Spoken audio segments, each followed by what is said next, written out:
This is my dramatic reading on one of my chapters of The Squirrels of Sunlending, The Siege of Bubonia. "I hate this job," Cedric, former general of Sunlending, grumbled. A decade after the Martin War, General Cedric, at 43 years of age, suffered a deep gash in his side when driving a crew of looting gophers out. Queen Ashley forced him into retirement, but allowed Cedric to be an embassy for the kingdom. At the moment, he was journeying to Bubonia, whose cooking and storehouse were legendary.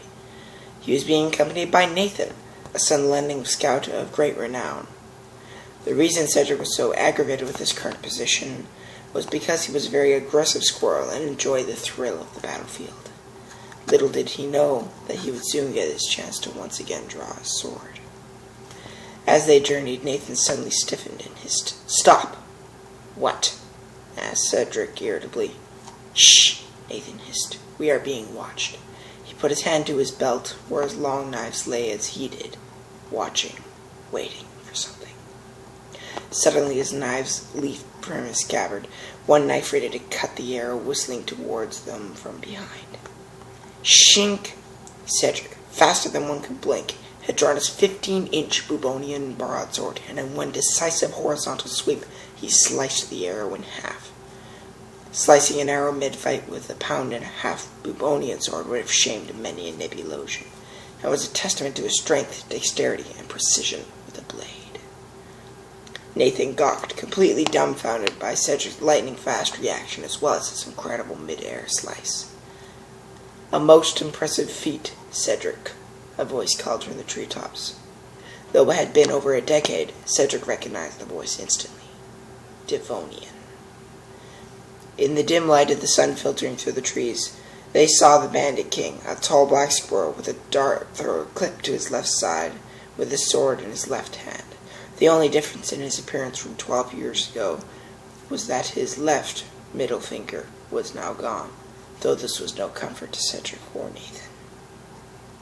"You survived one arrow, Cedric, but can you survive this?" Devonian thundered as a dozen gophers popped out of the ground, and 24 martens dropped to the ground on all fours. Every single one of them was armed to the teeth and looked as though they knew how to use their weapons. Cedric and Nathan went back to back. Nathan, though a hardy warrior, was still trembling in his boots, knowing all too well the stories of ruthless Devonian and the savage, bloody martens. The martens attacked, and the battle commenced. Nathan could hardly concentrate on his own fighting, as he was in awe of Cedric's incredible swordsmanship. Even so, they just barely managed to fend off the first onslaught, with the enemy retreating with 5 dead martens and 6 dead gophers. They quickly regrouped, though, and this time there were archers. While Cedric fended off arrows and enemies with contemptuous ease, Nathan was barely keeping up. They were about to be overwhelmed. Suddenly, Devonian heard a thud, as one of his archers had fallen dead without a cry. Then another, and another, as the unseen foe was advancing towards him. "Martens, take to the trees!" he cried, drawing his sword to take on this enemy, or enemies, as whoever it was moved blindingly fast. In a rush of wind, a dark shape appeared out of nowhere, and Devonian barely brought his sword up to prevent the bow staff from splitting his skull. It was a Nebulosian, no doubt about it. It was obviously a silent warrior as well, a Nebulosian soldier that had trained for a whole decade in order to be permitted to enter the field.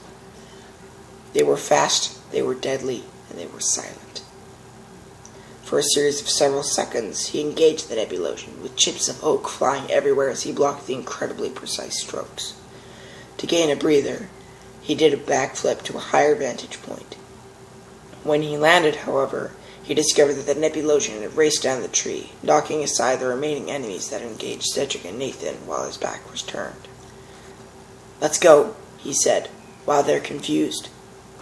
There was no argument. They raced towards Bubonia, a few short miles from there.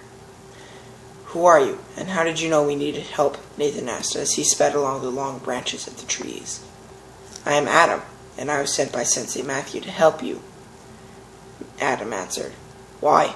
We could have handled them," Cedric said as Devonian roared with rage behind them. Of course you could have, Cedric. Anyway, I was told that you two were essential in the incoming battle. Adam said. What battle? Devonian has allied with King Anga and apparently General Adrian with the intention to destroy Sinlending, but first they are attacking Bubonia for supplies. We must hurry. And so the three raced into the distance with vital information to report to King Frederick at Bubonia. Will they make it in time? Will they succeed in defending Bubonia? Only time